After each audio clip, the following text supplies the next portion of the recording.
Leonardo, thank you for making time for this. It's an honor to have you on my show.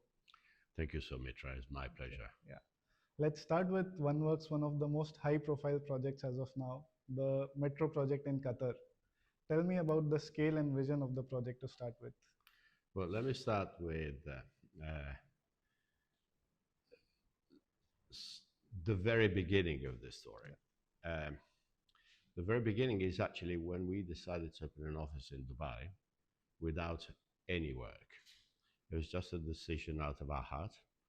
It was 2000, ended 2010, and it took us actually 3 years to eventually get in contact with contractors, which were bidding for the construction of one part of the Qatar rail. And this was really our beginning. So it was a design and build exercise based on a design book Yeah. prepared by UN Studio, a Okay. Dutch Okay. practice. And alongside with the contractors, we developed first the tender, and that was the big, sort of the big surprise when Yeah. we Yeah. actually won the tender, and we started from there. Okay. So this is the very beginning of the story of the Qatar out of a decision which was merely a desire rather than a business decision.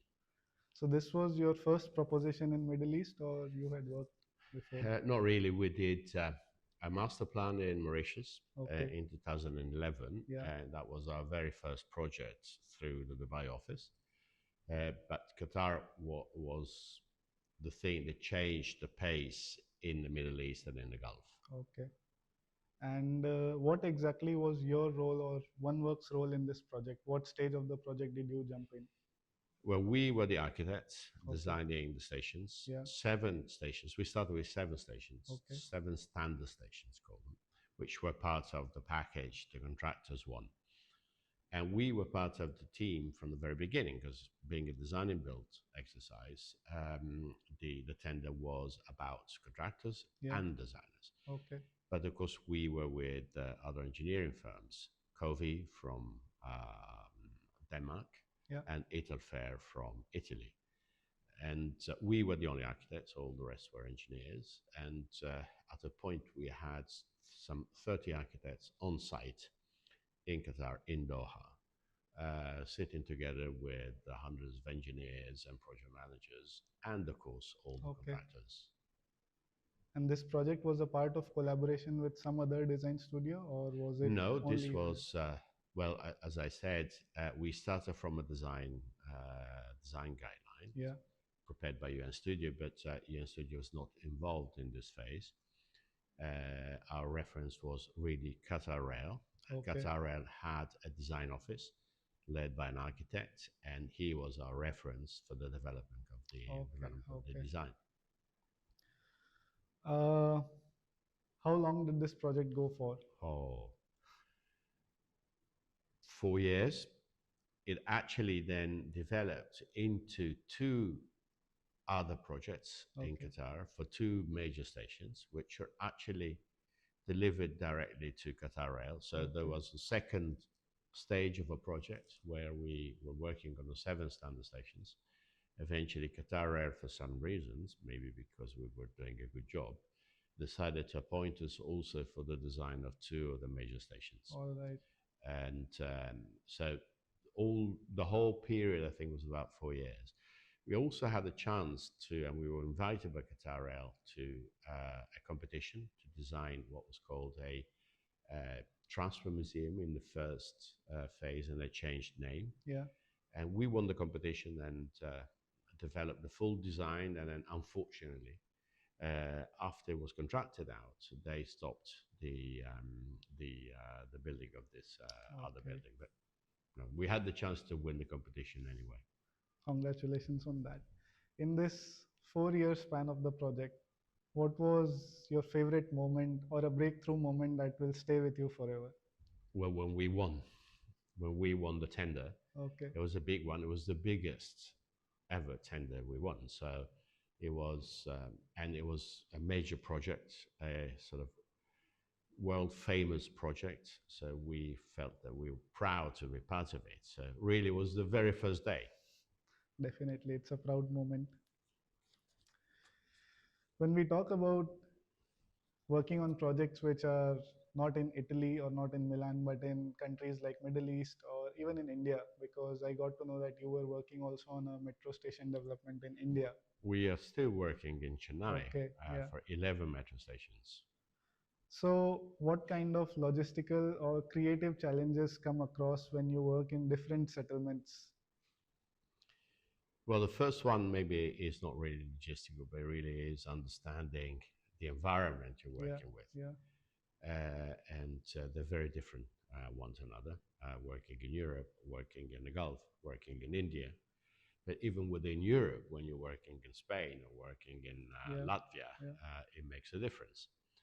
Um, I think that the one of the keys is actually being present with a team, large or small, and as it is the case for India, working also with local architects and engineers. Okay, It was a bit different in Qatar, of course. Qatar is a different country, is a very small country with a very small population. So really being working with locals was not really exactly what you could do. But it is the case in India as much as it is the case in Saudi, where we tend to share parts of the work with local practices or practices from the country, because yeah, sometimes local is a bit diminishing the role of people. And we learn from them as much as I hope they learn something from us. definitely. Do you face certain challenges when you work, collaborate with local teams in terms of design ideologies or design thinking? Because definitely the European way of thinking might not match with Indian or Gulf way of thinking. Well, of course, there are differences. Yeah, I'm not sure whether the main differences are actually technical, but the environment changed the sort of relationship between the design and the people, yeah, and different expectations, different aspirations, different habits put a challenge on the relationship, I have to say. Every country has its own traditions, and I think this is why I believe that sitting also there is relevant to understand. Otherwise, it would be very difficult to understand why people behave in a particular way yeah, if you're yeah, not kind of accustomed to the environment. yes, But as much as it is a challenge, and I'm not denying it is a challenge, it is also something that would enrich your personal and professional experience. So definitely. it is a challenge, but it is a challenge everywhere anyway. Yeah, yeah, yeah. Let's increase the scale of our conversation a bit. When we talk about the development of these transport related infrastructures like metro stations, railway stations, or even airports, we know transport is the backbone of an urban development of the city. As transport evolves, the city evolves alongside it. So, do you feel when you design such spaces, do you also feel the pressure that you might be changing the way people move in the city? And do you get an additional responsibility alongside? It's not just how that we think that we might change the way people move across a city. Is also, I think, as architects Yeah, working also with transport, we believe that we're still doing space, we're still designing spaces for people. definitely. Yeah, It's not just because people pass by, it's also an experience on its own. And it needs to be strongly related to the context and is just part of the city. It's not just a technical tool to allow people to go from A to B. yeah, It's an experience on its own and is an opportunity for cities.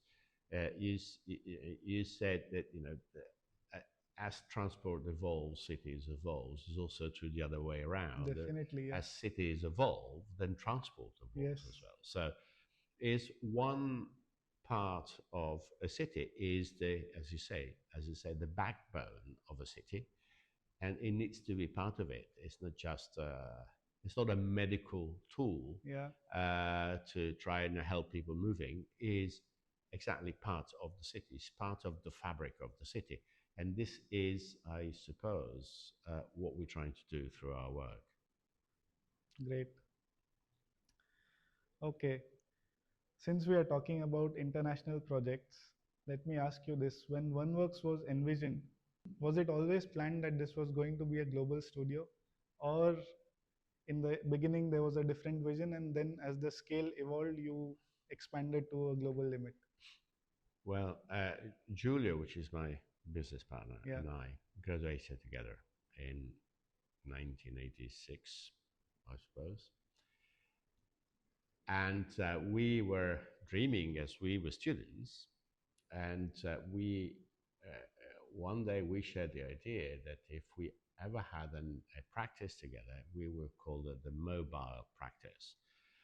So I believe that wasn't really a business decision, but there's always been a desire of ours to be a practice working across Yeah. parts of the world, or trying to have opportunities across the world. And I think it's also about curiosity and the desire to understand also other environments and getting mixed with them. So it really is, I suppose, a desire from the university period.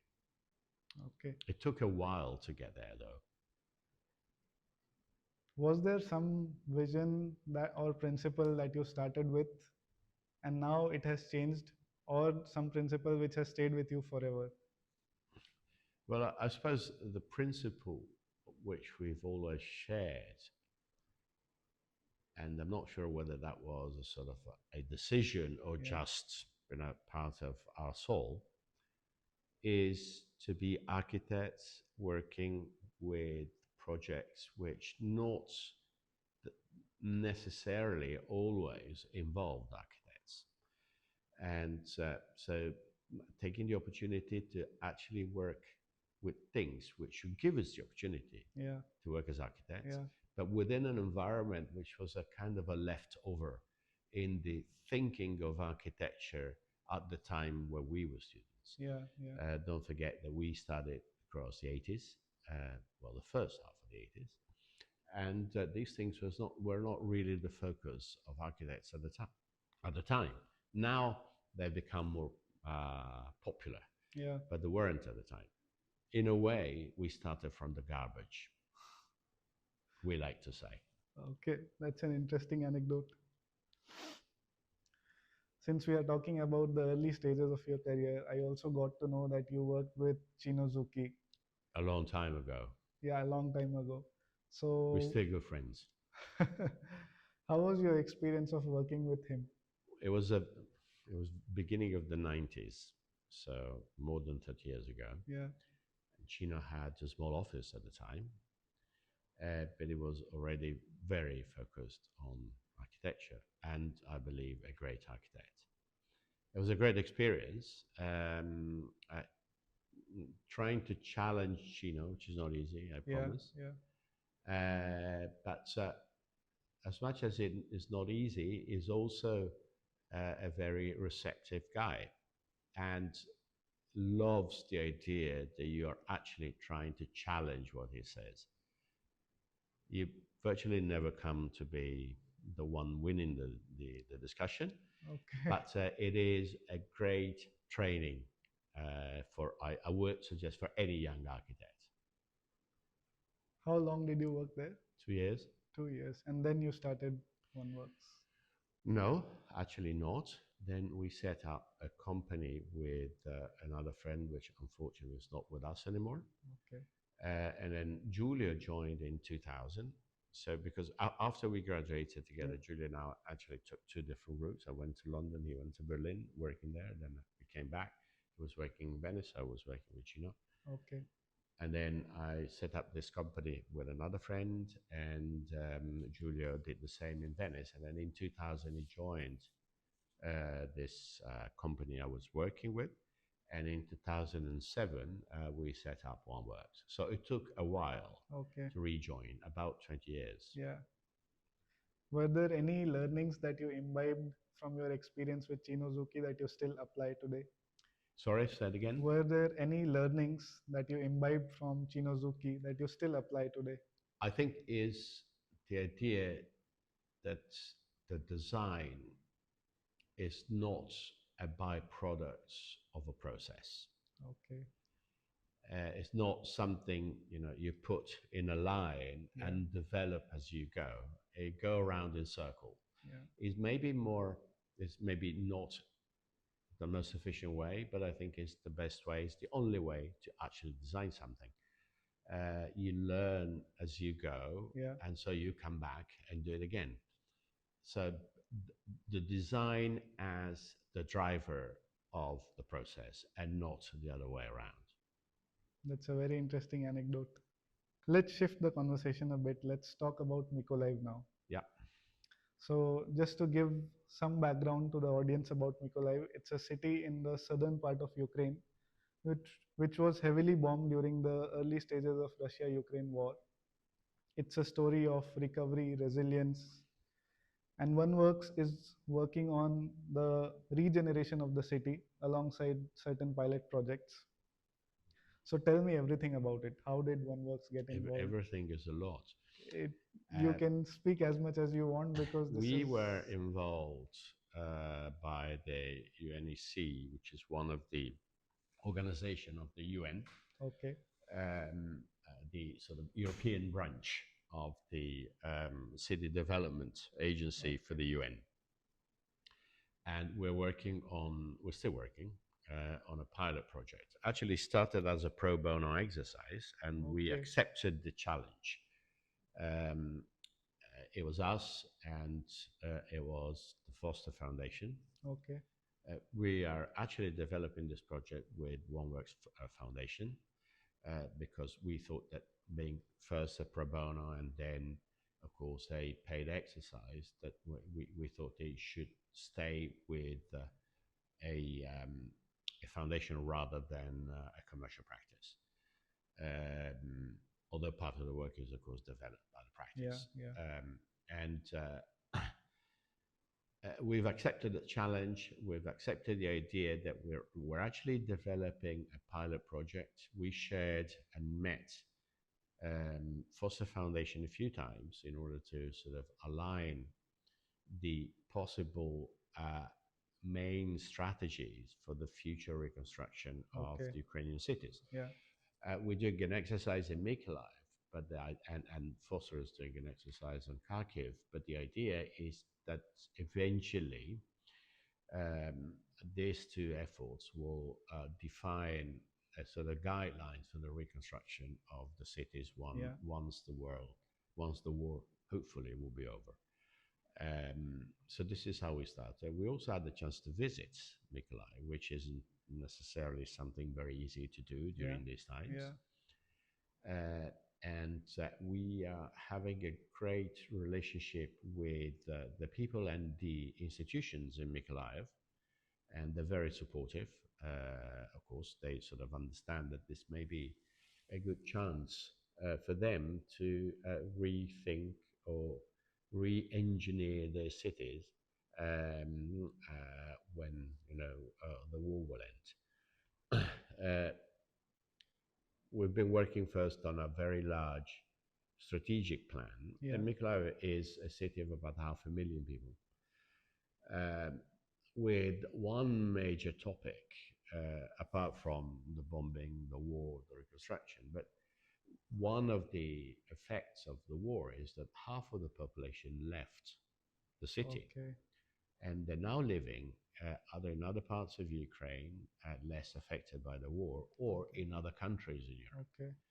So today, I guess the main challenge is how do we make Mykolaiv attractive again for people to eventually come back? Okay. So is going back to the previous Yeah. Mykolaiv. Yeah. Uh, the number of people is relevant to build the soul of a city. Okay. And the infrastructure is there, although maybe damaged, but the people are not necessarily there anymore. So this, in my view, is today the main challenge. How do we attract people back? And this has to do, of course, with what you've called the backbone of a city, so infrastructure, the fabric of a city, but also the activities, the economics, the daily life of a Yeah. city, which you Yeah. need to bring back. And it's not just a matter of, it's not just an architecture exercise. Yes. It really is a far more complex thing. Yeah. It's true politics in a very good sense. In my opinion, it's the true meaning of urban planning, where it's not only design, but you have a lot of stakeholders who come into play, and holistically, you get one final result after a long, long time and a lot of efforts. In a way, the design of the master plan is the opportunity to try and keep the different interests, Yeah. the different desires together in one single picture. Yeah. But one very interesting question comes to my mind is, when you were working on the design of the master plan or the strategies, the city was and is still officially under war. It still is officially under conflict. So, were Yes, there certain things which were changing while you were designing? not really. I think um, they were and are able to stay focused on the medium and long term vision, Okay.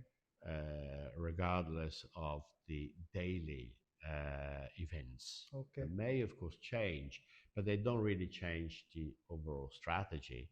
They might affect the tactics to Yeah. get to the result. Yeah. But this is showing a great amount of resilience of the institutions and the people. We are working a lot with them, working also with the offices of the Mykolaiv municipality. Yeah. And I was impressed with their ability to keep the two things separate, understanding the final goal, preparing themselves for the future, and at the same time fighting the daily problems of Yeah. a city affected by a war. Yeah. Yeah. Honestly, when I got to know about Oneworks' involvement in Mykolaiv, it was really inspirational for me that a design studio is taking up this initiative. And I had not heard of something like that earlier in my career. Well, it is true that I think the whole idea, what this is an idea the UN developed through the UNEC, Yeah. and the very inspiring idea comes from what London did in 1942, I guess, or 43. Yeah. They were in the middle of the war and Yeah. in the middle of a very terrifying war. But London took a decision to start working on a reconstruction plan. Okay. So in a way, there were examples to look Okay. at, and Okay. this is where UNEC started from, got the idea, say, and it was the beginning also of our story, Yeah. understanding how London approached this topic Yeah. in very similar conditions and developed from there. And it was able to go back to be somehow the financial capital of Europe. So London started on the reconstruction of itself. Started the plan, not the Okay. reconstruction, Okay. as much as we're doing. We're Yeah. working Yeah. on the plan, we're not working on the physical reconstruction, Yes. but started a plan halfway through the Second World War. Okay. So we were not the first ones. This is something new for me. Okay, since like you said that initially when you started this project it was pro bono. Yes. So, and you are doing out of goodwill. I assume that you started working on this out of goodwill initially. Yes, it was pro So, bono. So we worked 10 months pro bono. okay, that's a lot. It was a bit of an effort. So, what positive message are you trying to give out to the architectural fraternity or to young architects like me who look up to studios like this? Well, I think uh, there's always opportunities to invent part of the work. Yeah. And of course, we're also a commercial practice, so there is, another side to the story. But we are architects, but we're also humans, and sometimes there's topics which you like to deal with, although they might not be part of your business plan. Yeah. And some may be more relevant than others. And this is what we decided to do. Yeah. Take the chance to work on something which wasn't necessarily a business opportunity in the very beginning. Okay. This just reinstates the idea inside me that architecture is not solely commercial, but there is a human aspect to it, and we must respect it. Well, I believe so, but I don't think I will limit this to architects. Many jobs, many professions are like that. I guess doctors Yeah. may have the same idea, Yeah. but almost all professions, if you want, may have this side, which is a very sort of human thing to have. Yeah. Okay. Since we discussed about the master plan and essentially it's the usage of public space, I will bring you back to a public space in Milan, which is the Torri Piazza. Yeah. So it is in the middle of architectural masterpieces, one by Zaha Hadid, the tower by Lipskin, Lipskin. Zucchi, yeah, and now big. Yeah, now Jack Angels. And in the middle of all of these, you have designed the piazza, which kind of binds everything together and acts like a central public space. Yes. So tell me something about that. It's a very interesting story. When the client, when we started the project, he was really asking for, you had 3 towers in the middle of a park, Okay. in the middle of a city, which isn't necessarily a common topic. So the idea was actually through the design of those spaces to sort of bring things together and make the thing work as a space. Yeah. And I remember the first thing we did was actually to convince the client to lose GLA or surface, commercial surface, Yeah. which is not necessarily something developers like. Definitely. But I think they were clever. They were clever clients, and they understood that maybe there was a bigger good to look at than the actual return on that single parcel. Yeah. So we made this 2-level piazza, eventually losing surface, losing rentable surface. Yeah. So losing money eventually, if you want. And I think that was the major challenge and the biggest discussion we had with the client. It didn't take a day, of course, to convince the client of that. But I think it was the very move to actually make this space the central piazza of a new neighborhood. Okay. And we're very proud of it.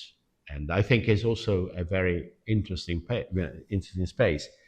And it's actually also working commercially today. So it's funny how it's not necessarily true that the bigger is the better. Yeah. Sometimes is the right thing to be the better. Yeah.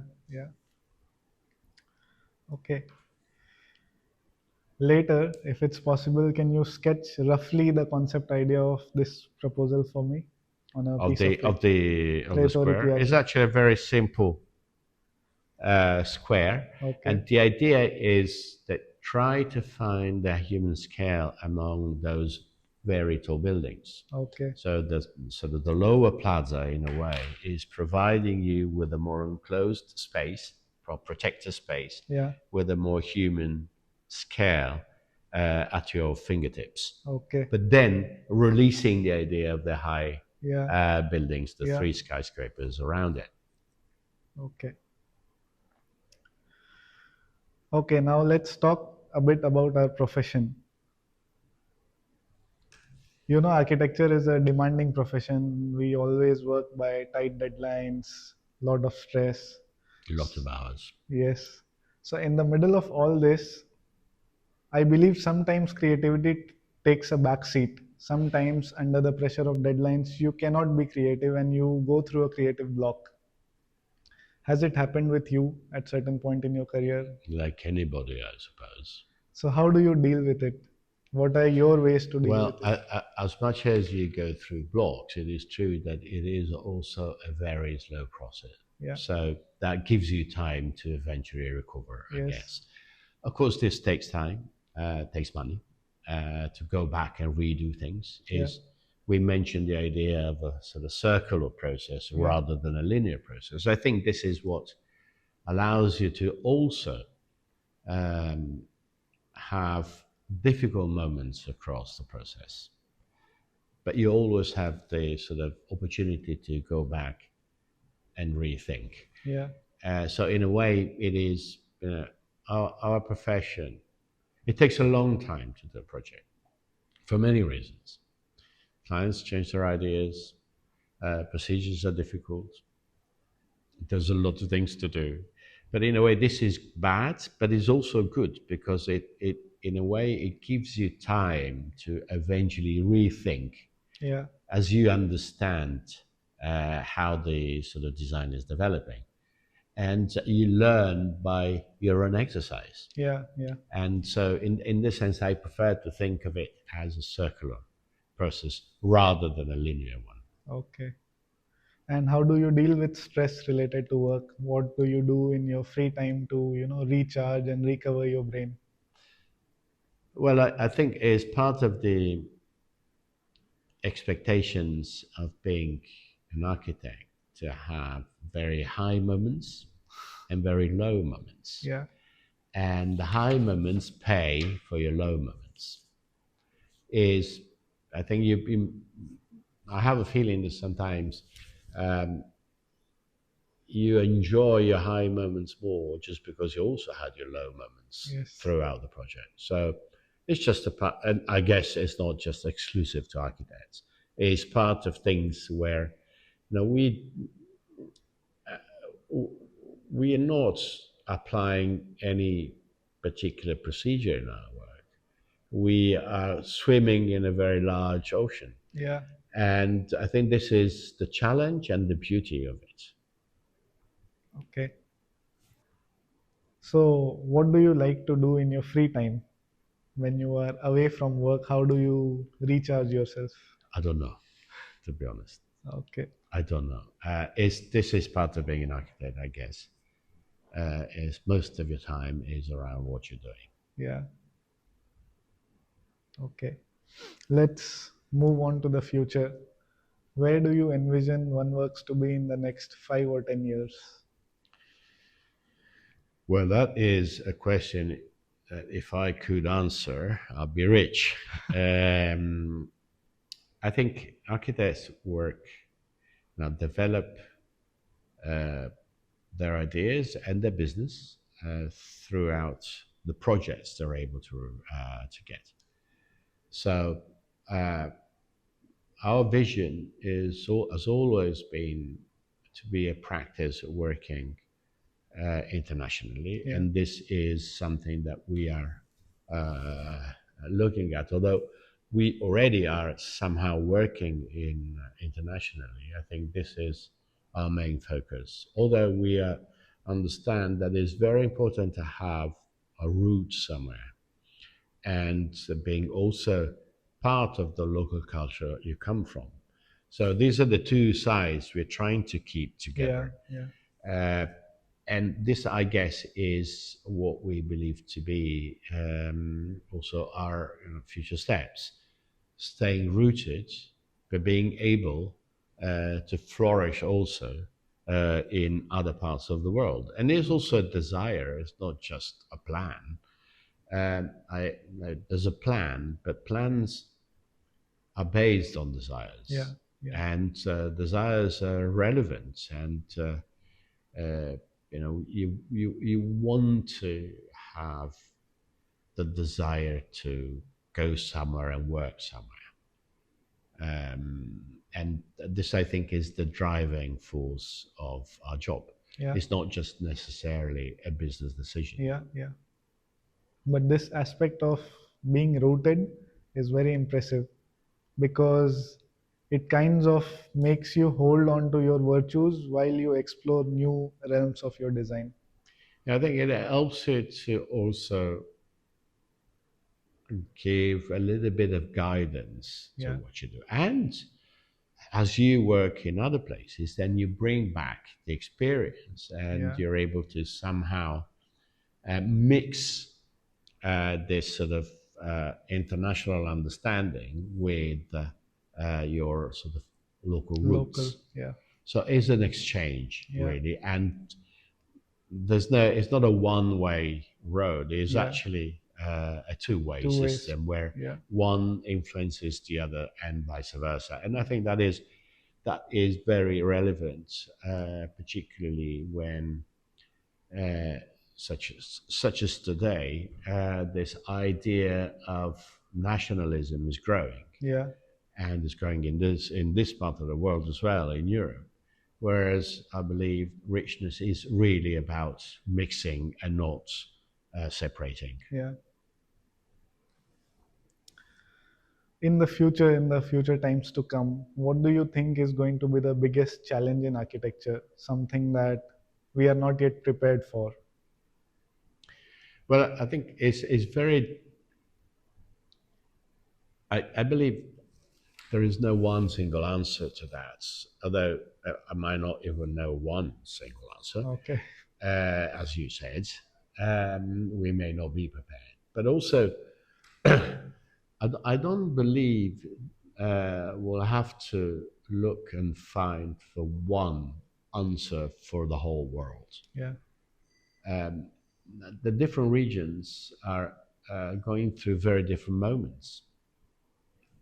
Think of India. India is booming and growing, and there are many things to do. Europe is a built country and population is not growing. Yeah. So maybe there's no one answer which fits the two Everywhere. regions. Yeah. And I'm just making two examples. Yeah. Of course, the environment is the relevant driving force of the thinking today. Yeah. I'm not sure we have the answer yet, to be honest. We have a million of single little answers to some very specific topics. Yeah. But I'm not sure we're able to actually understand the sort of overarching rules of this. It's like being in the middle of the ocean and not seeing the contours of the Yeah. coast. Yeah. Yeah. And we don't really know where to swim to Yes. be honest. And we try. And Yeah. this is also exciting Yeah. Yeah. because it's giving us the opportunity to explore and experiment. But as much as we were saying that you work internationally, but you're also rooted. I think there's no one single answer for the whole world, and different regions may need different answers. Yeah. Yeah. And they are in different stages of their sort of history. Yeah. And there's no necessarily some kind of easy rule that you take out your pocket Yeah. and sell it to somebody, although somebody's trying to do so. But I'm not sure we live in a very complex work and we do a very complex job, and I don't think we can reduce it to any particular receipt. Yeah. What are your views on artificial intelligence and its role in today's world of design? I don't have a particular view, to be honest. Okay. Maybe because I'm just ignorant about it. But my experience with technology, and I understand that artificial intelligence is pretending to be different from other technologies because it's kind of self-driven. Yeah. Say. But all the experience we had with technologies in the past 40 years, and there's been a lot of technology. At school, I used to draw with a pencil and a ruler. Yeah. And now we have design technology available. And there was always this thinking that technology will reduce the effort of the human. Yeah. It never happens. Technology is not reducing the effort of the humans. or the professionals, if you want, but the humans in general. Yeah. It's just adding on. Yes. There is, I was surprised once, I was looking at a master plan designed in the 50s by two famous Italian architects of the time, Gardella and Zanuso, for a major development plan on the coast in Italy. And at the time, we were doing a large master plan for the development of a town in Italy. I was impressed because these two guys designed and built it. It's there, it's beautiful. Yeah. And the old master plan was one drawing, 3 pages of report. We were doing a similar exercise. We had 200 drawings and 2,000 pages of reports of all sorts. I wouldn't say our result is better than their result. So this is to explain that because the availability of technology, you tend to produce more. Yes. It's not that you are actually doing less effort. You're just adding on. There is the opportunity, so you do it. Or they ask you to do it. So I understand that this is not a direct answer to artificial intelligence, but all this idea, which is a kind of a will of the man to be able to reduce or pass on the effort to somebody else or something else, has never happened, really. It's just adding on. So this will be another add-on. It's fine when we will understand when we will understand. Okay. The last question would be, out of all these years of experience, what is one thing you would like to pass on to the future generation of architects? Well, I guess our main take from our now 39 years experience after graduation, almost 40, is that you don't have to forget your desires. Desires are key drivers. Of course, profession is also a business, and we shouldn't be terrified by the word. But I guess as any business is also driven by desires, not just a financial decision. Of course, the world is changing. What we understand, particularly working internationally, that the organization is relevant today. It wasn't 40 years ago. Practices were all very small. And I'm not talking about quality, because they delivered beautiful design. So it's not really about quality, but it's about the expectation of the market and how the market sees your position within it. So I guess if I were to be a young architect, I would, I wouldn't forget my desires, but I would also look at how, what is the market asking to professionals. These two sides are relevant, and the balancing of these two things is possibly something to look at. Very insightful. Let's move to the last part of our conversation, which is a rapid fire round, where I'll ask you certain questions and you cannot take time to think about it. One book that every architect must read. One book that architects must read. I have one book in mind. I can't remember the name of the title. It's actually a philosophical book, but I will come back to you on that, because I think that is my main driver. Why don't I? Do you remember the name of the author? No, but I will tell you. I will tell you. I promise I'll tell you. Okay. One word to describe Milan's future.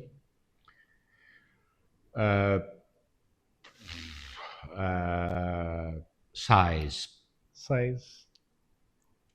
If you weren't an architect, what would you be? If you were not an architect? What I have no idea. Guess. Football player.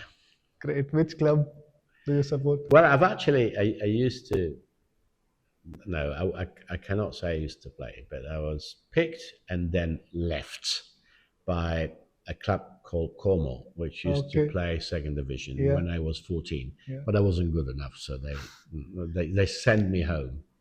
But anyway, But I would have loved to be a football player. coincidentally, me too. See, Which club do you support? Juventus. Juventus. Okay. Your favorite building in Milan? My favorite building in Milan.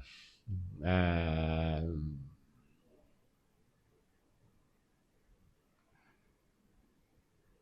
I guess the Montedison building, Japonte. Okay, Joe Ponte. If you could time travel to witness one architectural masterpiece being built, which one would it be? I would travel to uh, San Diego to see Louis Kahn University. Okay. Which architect, living or dead, would you love to share a glass of wine with? You can name both, one living and one dead. Well, I had the chance to not share a glass, but share a few words with Peter Smithson, Okay. which was an interesting person. I'm not sure whether he was sort of a greatest architect, but he was a very interesting person. And he said uh, a phrase which I still remember when I was there. It was actually a very simple occasion we had. He said that the most important thing is, say,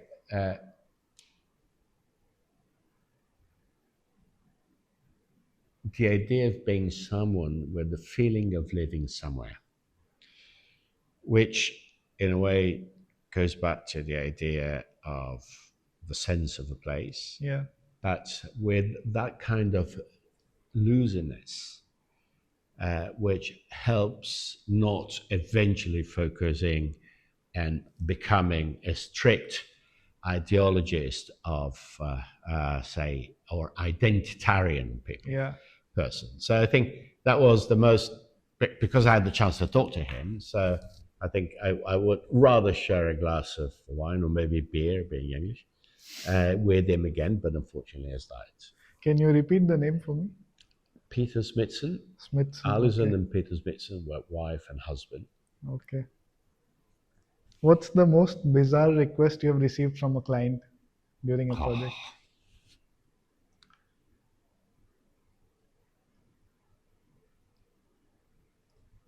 that's a difficult one. Oh yes, I remember now. A lady from Belgium wishing to design a sort of ashram in Tuscany, Okay. which we're not doing. But so that was quite a weird request, particularly for what we are. But it's a weird mix of cultures from Belgium Yes, and ashram in that's Tuscany. why it's quite weird. Okay. Last one.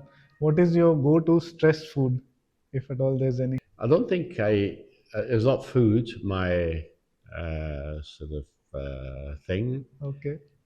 It's actually Sudoku. Okay. That's my sort of key out of stress. Testing myself on a Sudoku, Yeah. believe it or not. I like doing that as well, though. It's interesting. It's an interesting Yeah. exercise. Okay. This has been a really rich conversation. Thank you for making time for this. So Mitra, thank you very much. It's an And honor to. I hope it was some interest for Definitely. other people too. Yeah. I try to be very honest. That's what the show is about. It's called Unfiltered Dialogues. That's why. Thank you very much. Thank you.